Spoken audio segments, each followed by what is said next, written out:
Hello everyone, welcome back once again. So today I've received a letter in the, a parcel in the mail today, coming from the very talented Brian, by way of Luke from Ants Everything.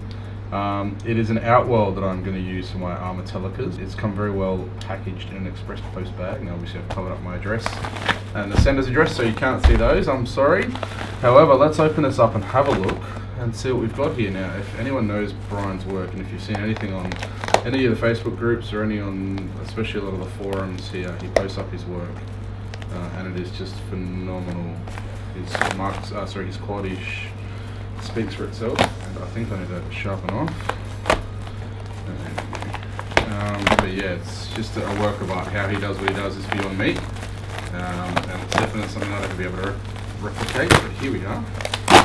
So we'll break our way in. It's definitely well wrapped. Fragile means nothing to Australia Post. However, I do appreciate the effort. Thank you. How I'm going to get into this is another thing, but we'll have a go without cutting anything. Definitely getting him off.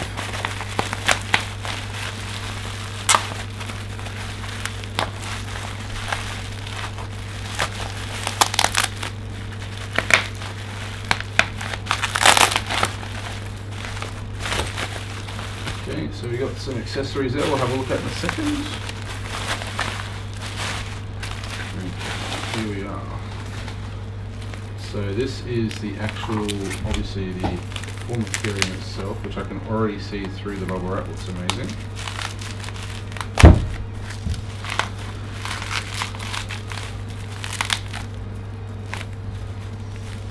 Okay.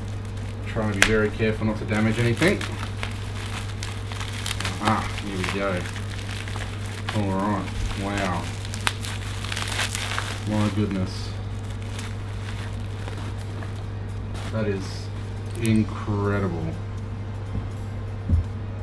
So we'll take the front off and have a look together for the first time.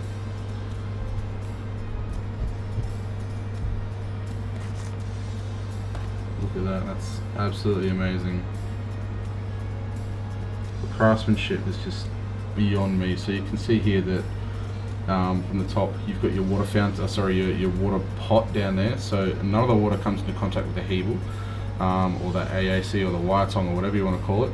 If you're not familiar with why that's so popular, the reason it's done is because if water comes into contact over time, the Ytong eventually contracts and expands and will crack and break. So it's done to prevent that from happening. There is glass or perspex on the front, which is done obviously so you can have a great look. Now we're not using magnets. I don't believe that Brian's a huge fan of magnets, and that's fair enough. For me at least, I think that just looks, it's much easier. Magnets can rust and can get in the way. These obviously don't rust, they just sit on the little nodules here, so it gives you great viewing. If you turn around, you can see here, now this is designed to go into one of Luke's outworlds from Ants Everything, which I'll get for you in 1 second and show you.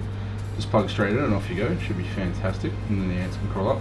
Underneath you can see where the water pot is. Now that putting in there is just, it's another level. I've worked with Ytong, as you've seen in a couple of videos previously. It's definitely a lot harder than what it looks. People think it's quite easy to do, but this level of quality and craftsmanship is just second to none. Absolutely second to none. It's fantastic. So I'll put that down for a second.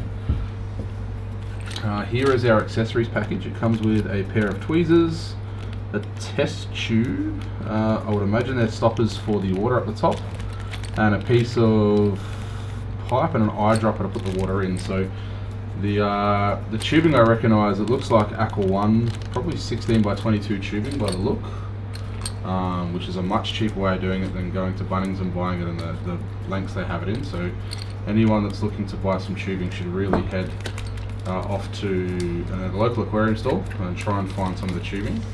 They have common sizes of 9 by 12, 12 by 16, 16 by 22. There is a 13mm out there somewhere as well. It's not very common, but some brands do use them. So very gently undo that. Get that out of the way. Alright, so we have a 16mm uncuffed test tube.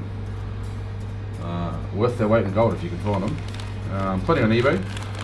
Finding them in Australia, most of them have to be ordered, especially from scientific supply stores.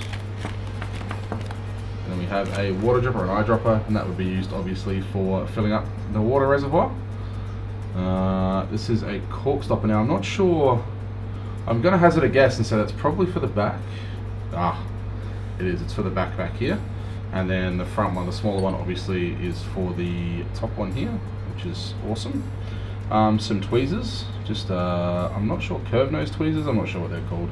I probably should, being the industry that I'm in, but that's a certain pair of tweezers.